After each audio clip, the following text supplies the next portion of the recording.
इन सर्दियों की रातों में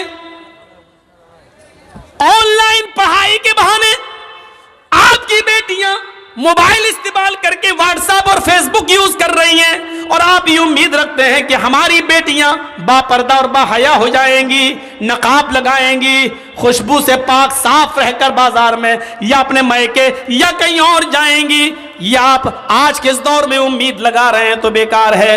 अगर आपने अपनी बेटी को एंड्रॉयड मोबाइल दे रखा है, फेसबुक और मैसेंजर और व्हाट्सएप अगर वो चला रही हैं, तो याद रखिएगा आप अपनी बेटी पर भरोसे के लायक नहीं हैं। आपकी नजर में आपकी बेटी कितनी पाक साफ हो, लेकिन आपको अपनी बेटी पर भरोसा नहीं करना चाहिए, एतमाद नहीं करना चाहिए, इसलिए कि व्हाट्सएप और मैसेंजर और फेसबुक चलाने वाली लड़की का एतबार नहीं किया जा सकता है। आज के इस दौर में जब हजरत आयशा सिद्दीका के ऊपर तोहमत लग सकती है, हजरत आयशा सिद्दीका इल्जाम से अपने आप को नहीं बचा सकती हैं, तो हमारी बेटियां उनसे ज्यादा पाक दामन तो नहीं है, हमारी बच्चियां उनसे ज्यादा नेक तो नहीं है। जब मुनाफिकों ने, झूठों ने, जब कजरुओं ने और दिल के गंदे लोगों ने अम्मा आयशा को नहीं छोड़ा, तो हमारी बेटियों को कैसे छोड़ेंगे?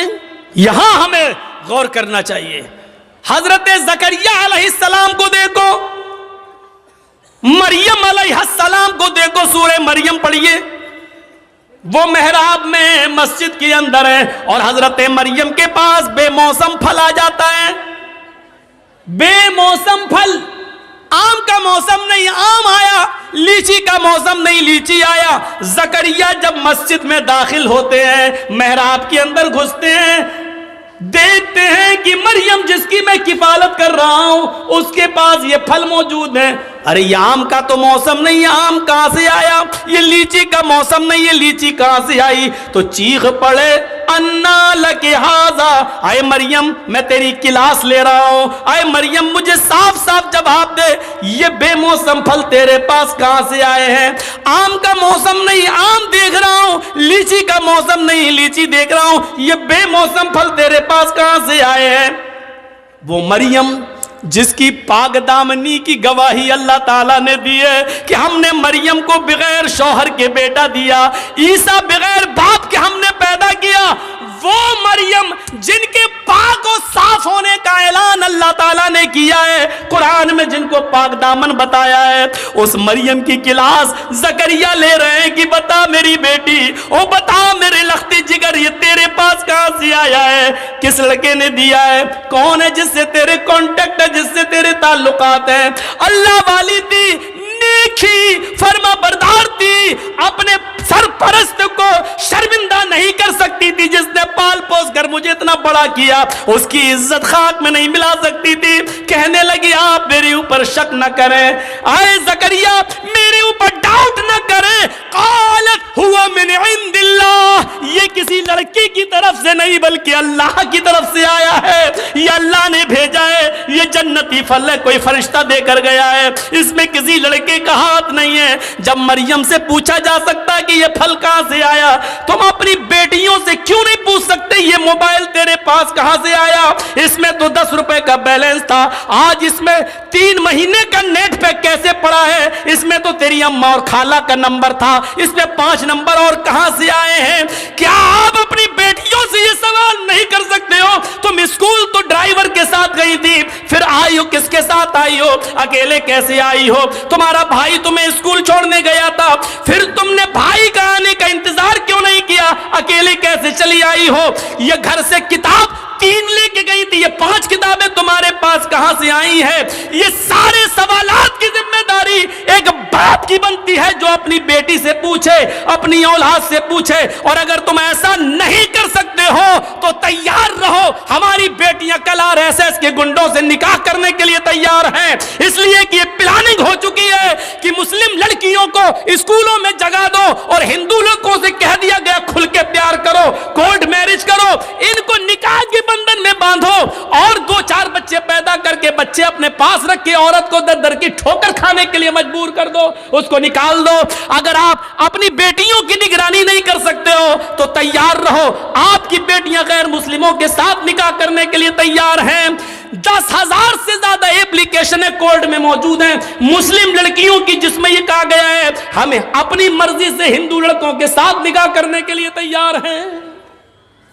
मेरे माँ बाप रोकेंगे, इसलिए मुझे पुलिस प्रोडक्ट दिया जाए, प्रोडक्शन दिया जाए, सुरक्षा दी जाए। मेरे माँ बाप कोर्ट मैरिज के मौके पर मेरे लिए रुकावट बन सकते हैं। ये लड़कियों ने, मुस्लिम लड़कियों ने, कॉलेज की लड़कियों ने ये लिख कर दिया है। तैयार रहिए, अगर आप अपनी बेटियों के मोबाइल नहीं छीन सकते हो, उनसे सवाल जवाब नहीं कर सकते हो, तो फिर ये दिन देखने के लिए तैयार रहो कि आपकी बेटी मिसेस इदरीस, मिसेस असलम नहीं बनेगी, मिसेस खन्ना बनेगी, मिसेस रमेश बनेगी, मिसेस मनमोहन बनेगी, मिसेस फला बनेगी, ये बनेगी। इसके लिए तैयार रहो। आप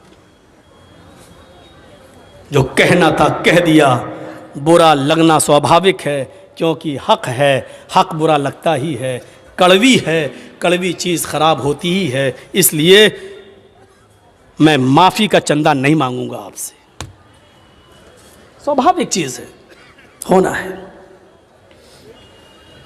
आपने पूछा नमाज पढ़ी कि नहीं पढ़ी, बेटे से पूछा। हमारे नबी ने तो ये कहा था ना, जब बच्चा 7 साल का हो जाए, बच्चे में लड़का लड़की दोनों शामिल है, जब बच्चा 7 साल का हो जाए नमाज पढ़ने का हुक्म दो, लेके जाओ। नहीं पढ़े कोई बात नहीं, कभी पढ़ेगा कभी छोड़ेगा, लेकिन जब 10 साल का हो जाए नमाज ना पढ़े तो उसको मार मार के ले जाओ, मार मार के नमाज की तरफ ले जाओ, पीटो।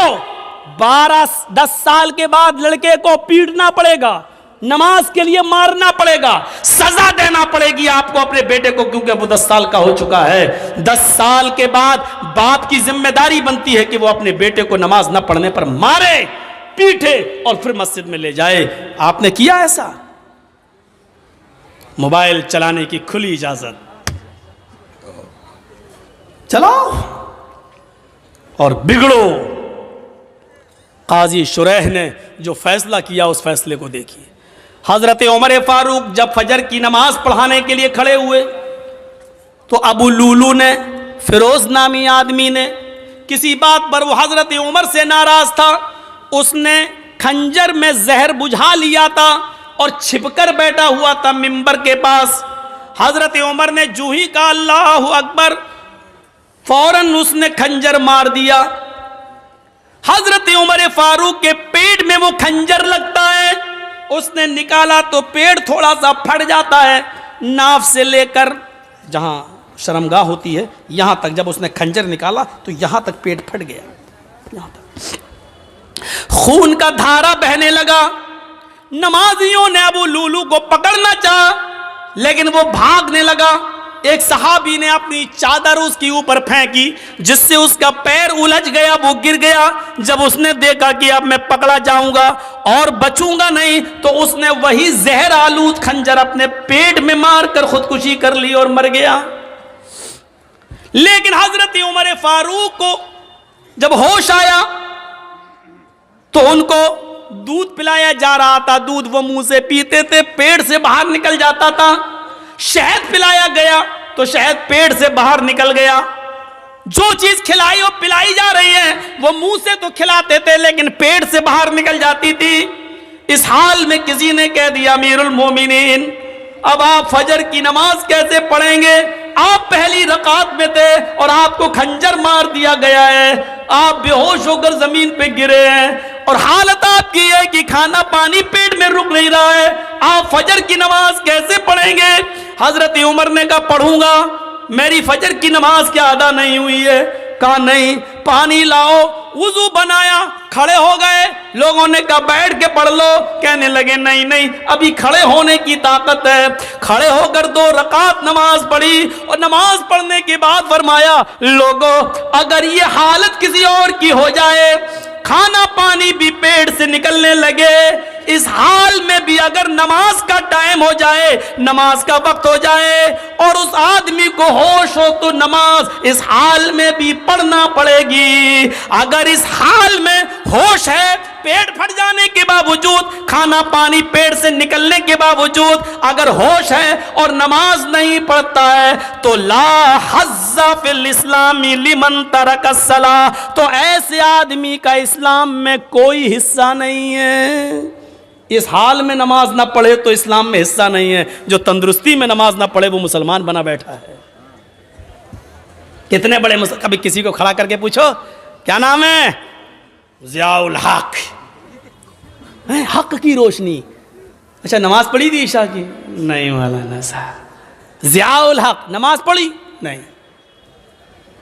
इस हाल में नमाज माफ नहीं है। नमाज तो है ही नहीं माफ।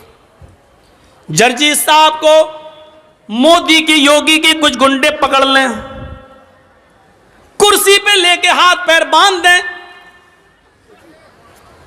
इसी बीच अजान की आवाज आ रही हो, अल्लाहु अकबर अल्लाहु अकबर। जर्जी साहब एक बार कहेंगे, साहब लिंचिंग करने वालों मुझे मार रहे हो मार देना, लेकिन मुझे 2 रकात नमाज पढ़ लेने दो। छोड़ते हैं तो ठीक, नहीं छोड़ते हैं तो कुर्सी पर बंदे बंदे हमें नमाज पढ़ना पड़ेगी। वुजू के लिए पानी दे दो, नहीं देते हैं तो नियत से वुजू करना पड़ेगा। अल्लाह वुजू के लिए पानी नहीं है, मैंने वुजू की नियत कर ली है, ये वुजू की नियत ही हमारे लिए वुजू होगी। उनसे कहा जाएगा साहब मेरा चेहरा किबले की तरफ कर दो, अगर वो करते हैं तो ठीक है, नहीं करते हैं तो नियत करना पड़ेगी। हाँ मेरा चेहरा खुला होता तो किबले की तरफ करता, लेकिन मैं बंधा हुआ हूं इसलिए मैं इसी तरफ रुक करके नमाज पढ़ रहा हूं। आय अल्लाह तू किसी किबले का मोहताज तो नहीं है, तू मेरी दिल की नीयत अच्छी तरीके से जानता है। लैसल बिर्रन तुवल्लू वुजूहकुम क़िबलल मशरिक़ मगरिब, ये आयत आपके जहन में आनी चाहिए। लेकिन नमाज इस वक्त भी पढ़ना पड़ेगी। किबले की तरफ चेहरा नहीं है, कोई बात नहीं, जहां तुम्हारा चेहरा है उस तरफ कर लो। अल्लाहु अकबर कहकर हाथ नहीं उठ रहे हैं, बंदे हैं तो जबान से अल्लाहु अकबर कह लो। वुजू के लिए पाबंदी है, पानी नहीं दिया जा रहा है तो नियत वुजू से कर लो। चेहरा किबले की तरफ नहीं करने दिया जा रहा तो जहां चेहरा है वहीं कर लो, और अल्फाज अदा करते रहो। लेकिन नमाज इस हाल में भी पढ़ना पड़ेगी, जबकि मालूम है कि मौत हमारे सर पे मुंडला रही है, लेकिन इस हाल में भी नमाज तुम्हारे ऊपर माफ नहीं है। नमाज का वक्त हो गया है, आपको इस हाल में नमाज पढ़ना पड़ेगी। ये सख्ती है इस्लाम में, लेकिन नरमी भी तो है। वुजू के लिए पानी नहीं मिल रहा तो ये नहीं कहा गया नहीं रस्सी तोड़ो कुर्सी तोड़ो लेकिन लाओ पानी, नहीं नहीं है, नियत कर लो। ये आसानी भी तो है, किबले की तरफ चेहरा नहीं करने दिया जा रहा, कोई बात नहीं, जहां चेहरा उसी तरफ रुक करके नमाज पढ़ो। हाथ नहीं उठ रहा है, कोई बात नहीं, ऐसे ही पढ़ो, जबान से जुमले अदा करो लेकिन करो। यही तो इस्लाम है, और क्या है इस्लाम। कुछ मसले ऐसे हैं। एक शख्स आया हमारे पास, मौलाना साहब मैं 25वें रोजे को इस्लाम लाया हूं, मुसलमान हुआ हूं, तो मुझे तो 5 ही रोजे मिले हैं, मैंने रख लिए हैं, तो क्या जो 25 रोजे मेरे छूट गए हैं क्या वो मुझे रखना पड़ेंगे? मैंने कहा तुम्हारे कहाँ छूटे हैं? गया पानी है, उड़ता हुआ आया सीधे चला गया। बहुत अच्छा नाश्ता खिलाया आप लोगों ने। चलिए अब सुनिए मसला। एक शख्स 25 तारीख को 25वें रोज़े को इस्लाम लाता है। मान लीजिए कोई गैर मुस्लिम है, हिंदू है, ईसाई है, क्रिश्चियन है, यहूदी है, जैनी है, 25 रोज़े को अगर मुसलमान होता है तो क्या 25वां रोज़ा मुसलमान हुआ, 25 छूट गए, 24 रोज़े छूट गए, तो अब उसको कितने मिल रहे हैं? 25, 26, 27, 28, 29 और 30 का चांद हुआ तो 30, 5-6 रोज़े मिल रहे हैं। तो शरीयत ये कहती है कि जितने मिल रहे हैं उतने ही रखेगा वो। जो उसके छूट गए हैं वो उसके थोड़ी छूटे हैं, क्योंकि वो मुसलमान था ही नहीं, उस पर उस वक्त इस्लाम के कानून नाफिज हो ही नहीं रहा था, उसने कलमा ही नहीं पढ़ा था। कलमा तो उसने 25वें रोजे को पढ़ा है, इसलिए जितने रोजे बाकी हैं वो रखेगा, और जो छूट गए हैं 24-25 वो नहीं रखेगा, क्योंकि उस वक्त वो मुसलमान था ही नहीं जब रमज़ान का महीना आया। पहली चीज़। दूसरी चीज़ एक और सुनिए। मान लीजिए 5:30 बजे आपके यहाँ रोज़ा इफ्तार होता है, सूरज 5:30 बजे डूबता है, और कोई शख्स 5 बजे इस्लाम ला रहा है, 25वां रोज़ा है, 5 बजे इस्लाम लाया, जर्जिस्तान में इस्लाम, अशहदु अल्ला इलाहा इल्लल्लाह व अशहदु अन्ना मुहम्मदन अब्दुहु व रसूलुहु, 25वें रोज़े को 5 बजे इस्लाम लाया है, उसका रोज़ा यहीं से शुरू हो गया है। अभी जो 5 बजे तक जो उसने खाया पिया वो सब माफ, क्योंकि उस वक्त तक उसके ऊपर इस्लाम नाफिज था ही नहीं, वो मुसलमान नहीं था, इसलिए वो सब नहीं। 5 बजे इस्लाम लाया है तो 5 बजे से ही उसका रोजा शुरू हो गया, इस्लाम के कानून उसके ऊपर नाफिज हो गए, और 5:30 बजे वो रोजा खोल लेगा और उसका ये रोजा पूरा माना जाएगा।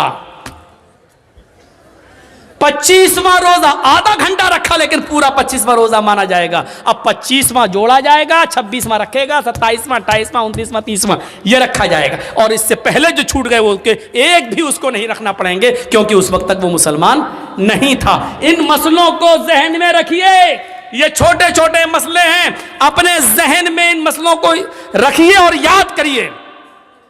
इसीलिए कहते हैं कि कुछ दीनी तालीम भी सीख लीजिए, इंग्लिश मीडियम के साथ साथ अंग्रेजी तालीम के साथ साथ कुछ दीन के मसले भी सीखा कीजिए। तो 25वें रोजे को इस्लाम लाया, 25 खत्म, वो नहीं रखे जाएंगे। जितने बजे से लाया उतने बजे से उसका रोजा शुरू हो गया है, उतने बजे से, और जब इफ्तार होगा तो इफ्तार करेगा और वो रोजा उसका पूरा माना जाएगा। तो वला ततरुकन्न सलातन मक्तूबतन मुतअम्मिदन, फर्ज नमाज का सदन जानबूझकर नहीं छोड़ना है, इसलिए कि जिस कौम के अंदर फर्ज नमाज जानबूझकर छोड़ दी जाती है, फ़कत बरियत ज़िम्मतुल्लाह, अल्लाह के नबी कहते हैं कि अल्लाह की जिम्मेदारी उसके ऊपर से उठ जाती है, फिर वो मरे कटे कहीं भी जाए, फिर अल्लाह रब्बुल आलमीन की कोई जिम्मेदारी नहीं रहती है। फ़कत बरियत मिन्हु ज़िम्मतुल्लाह, अल्लाह के ज़िम्मे से यह आदमी निकल जाता है। 3 चीज़ें हो गई, 3 चीज़ें याद है ना, शिर्क, माँ बाप की नाफरमानी और फ़र्ज नमाज का सदन जानबूझकर न छोड़ना। चौथी चीज़ भी हमारे समाज का बहुत बड़ा हिस्सा, सुनिएगा, वला तशरबन्न खमरन फ़इन्नहु रअसु कुल्लि फ़ाहिशतिन, और हरगिज़ कभी शराब मत पीना। इसलिए आगे का जुमला फ़इन्नहु रअसु कुल्लि फ़ाहिशा, इसलिए कि ये हर गंदी चीज़ का दरवाज़ा है, शराब हर गंदी चीज़ का दरवाज़ा है। ये जुमला बड़ा खतरनाक है, जो अल्लाह के नबी ने कहा कि शराब मत पीना, ये तो ठीक है, लेकिन शराब हर गंदी चीज का ठिकाना है, हर गंदी चीज की जड़ है। ये जुमले बड़े काबिल गौर हैं। सुनन नसई की हदीस की किताब है, एक हदीस की किताब है सुनन नसई, उसमें एक वाक़या आया है बनी इसराइल का। उस ज़माने में एक बहुत बड़ा नेक आदमी रहता था, बहुत बड़ा नेक आदमी, पक्का सच्चा नमाजी और आबिद, इबादत गुजार, तहज्जुद गुजार, सारी इबादतें करता था, नेक आदमी। लेकिन उस ज़माने में उसके गांव की एक औरत बेवा हो चुकी थी, उसका आदमी मर चुका था। उस औरत की नजर उस नेक आदमी के ऊपर थी कि इसको किसी तरह अपने घर बुलाया जाए और इसके साथ जिना किया जाए। सुनिए नौजवानों, तुम्हारे मतलब की बात है, अब शराब की बात आ गई तो तुम उठ के जाने लगे हो। सुनो सुनो, इबरत लो। तो उस औरत ने अपनी लौंडी से, अपनी खादिमा से कहा कि बहाने से उस नेक आदमी को, उस इबादत गुजार को बुलाओ और कह दो कि किसी मामले में हमारी मालिकन को गवाही लेनी है तुमसे। बेचारे को बुलाया गया, वो नेक आदमी, और सुनो, तहज्जुद गुजार, नमाजी, 5 वक्त का इबादत गुजार, वो आदमी इसलिए आ गया कि उस औरत को किसी मामले में हमारी गवाही चाहिए। जो सच्ची गवाही होगी मैं दे दूंगा, जो मालूम होगा वो मैं बता दूंगा, और जो नहीं मालूम होगा उससे मैं इज्तिनाब कर लूंगा। ये शख्स नेक इबादत गुजार वहां जाता है, और जाने के बाद उस लौंडी ने एक दरवाजा खोला। दरवाजा जैसी अंदर गई, उनको लेकर ये दरवाजा बंद हो जाता है। वो कहती है अगले वाले दरवाजे में चलो। दूसरा दरवाजा खुलता है, ये नेक आदमी दूसरे दरवाजे में जाता है, दूसरा दरवाजा अपने आप बंद हो जाता है। कहती है आगे वाले दरवाजे में हमारी मालिकन है। ये तीसरे दरवाजे में दाखिल होता है, तीसरा दरवाजा बंद हो जाता है। इसी तरीके से वो 4 या 5 दरवाजे के बाद वो उस लड़की की मालिकन के पास पहुंच जाता है जो हुस्न जमाल की देवी थी, बड़ी खूबसूरत थी, और जिसका पति मर चुका था, जिसका हस्बैंड मर चुका था। क्या देखता है ये नेक आदमी, ये इबादत गुजार आदमी, उस औरत के पास एक खूबसूरत लड़का भी बैठा हुआ है, छोटा सा बच्चा है, तकरीबन 4-5-6 साल की, 7-8 साल की उम्र होगी, इससे ज्यादा नहीं। खूबसूरत बच्चा उसके पास है और शराब की का एक प्याला भी उसके पास रखा हुआ है और छुरी भी रखी हुई है। इस औरत ने कहा, देखो मैंने किसी गवाही अवाही के लिए तुम्हें नहीं बुलाया है, मैंने तुम्हें सिर्फ इसलिए बुलाया है कि उदनु मिन्नी, मेरे करीब होइए और मेरे साथ जिना कीजिए, मुझे तुमसे अपनी प्यास बुझानी है। इस आदमी ने अपने दोनों हाथों को कान पे रखा और कहने लगा, वल्लाह ये काम मुझसे नहीं हो सकेगा, तुम्हें मालूम है कि मेरी पूरी जिंदगी इबादत में गुजर गई है, मुझे धोखे से यहां बुलाया गया है। उस औरत ने कहा, हाँ यही समझो कि मुझे धोखे से बुलाया गया है, मैंने आपको बुलाया है। अब आपके पास 3 ऑप्शन है, उनमें से एक काम करिए आप, नहीं तो जिंदा नहीं जा सकते आप यहां से। पूछने लगा कि दूसरा ऑप्शन बताओ। उसने कहा, मैं 2 ऑप्शन और देती हूं, या तो मेरे साथ जिना कीजिए, जिना नहीं कर सकते तो ये छुरी उठाइए, इस खूबसूरत जो बच्चा बैठा 7-8 साल का, इस बच्चे को कत्ल कीजिए, या तो मेरे साथ जिना कीजिए या इसके साथ इसको कत्ल कीजिए। उसने कहा, कत्ल भी बहुत बड़ा गुनाह है, मैं ये भी नहीं कर सकता। फिर उसने कहा कि अगर कत्ल भी नहीं कर सकते हो तो फिर ये शराब का प्याला जो रखा हुआ है, शराब के प्याले को पी लीजिए।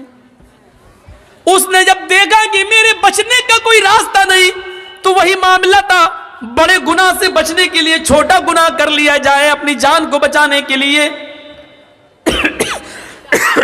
यहां तो शिर्क करने को भी नहीं कहा जा रहा है, सिर्फ शराब पीने के लिए कहा जा रहा है।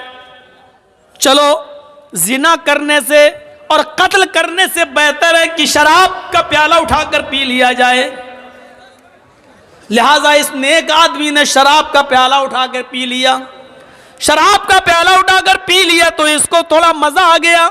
शराब का जैसे ही हल्का सा गुनूद की तारी हुई, उस औरत ने दूसरा प्याला शराब का भर दिया, कहा कि एक और पी लो।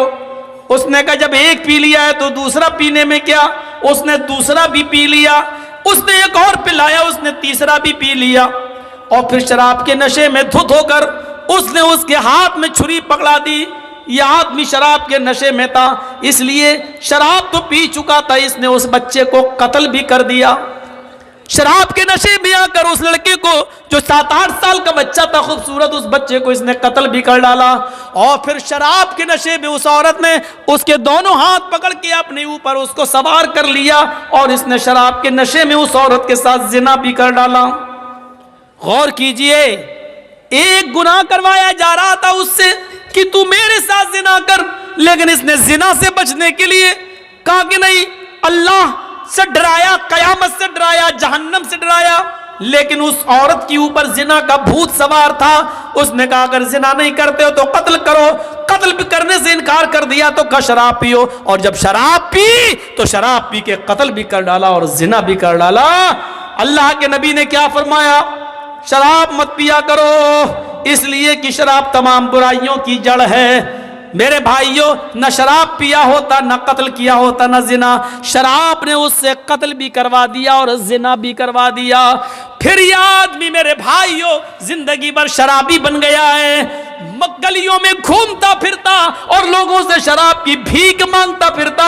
यह एक जन्नती आदमी था, लेकिन एक बार शराब पीने के बाद इसकी दिल की दुनिया बदली और इस हाल में मरा कि मरते वक्त भी शराब की बोतल मांग रहा था, शराब का प्याला मांग रहा था, शराब मांग रहा था, और फिर आकर शराब नहीं मिली और ऐसे ही मर जाता है। अंदाजा लगाइए कि एक प्याले शराब ने इस आदमी की जिंदगी को कैसे बदल दिया, एक जन्नती इंसान को जहन्नमी इंसान कैसे बना दिया। इसीलिए अल्लाह के नबी ने फरमाया, वला तशरबन्न खमरन फइन्नहु रासु कुल्लि ज़ंबिन कुल्लि फाहिशतिन, हर गंदी चीज की जड़ है ये शराब। नौजवानों, इस शराब को तुम हाथ मत लगाया करो, छोड़ दो इस शराब को।